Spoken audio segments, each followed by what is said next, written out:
myself. How about it? When you're her boy, where am I coming in?" "You? Do you think anything could put you one side?" scoffed Jimmy fervently. "You needn't worry about that. And she won't mind. She has Jamie, you know, and—" He stopped short, a dawning dismay in his eyes. "By George! Uncle John, I forgot Jamie. This is going to be tough on Jamie." "Yes, I'd thought of that. Still, he's legally adopted, isn't he?" "Oh, yes. It isn't that. It's the fact that he isn't the real Jamie himself, and he with his two poor useless legs. Why, Uncle John, it'll just about kill him. I've heard him talk. I know.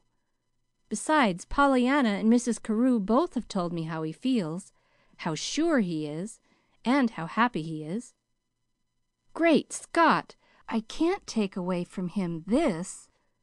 But what can I do?" "I don't know, my boy. I don't see as there's anything you can do but what you are doing." There was a long silence. Jimmy had resumed his nervous pacing up and down the room. Suddenly he wheeled, his face alight. "There is a way, and I'll do it. I know Mrs. Carew will agree with me. We won't tell. We won't tell anybody but Mrs. Carew herself. And Pollyanna and her aunt. I'll have to tell them," he added defensively. "You certainly will, my boy. As for the rest—" John Pendleton paused doubtfully. "It's nobody's business.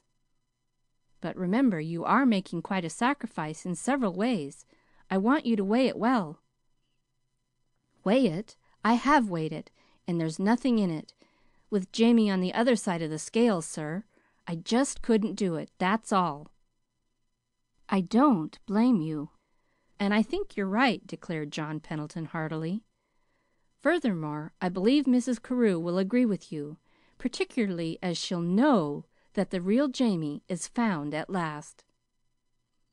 "You know, she's always said she'd seen me somewhere," chuckled Jimmy. "Now, how soon does that train go? I'm ready." "Well, I'm not," laughed John Pendleton. "Luckily for me, it doesn't go for some hours yet, anyhow," he finished, as he got to his feet and left the room. Chapter 32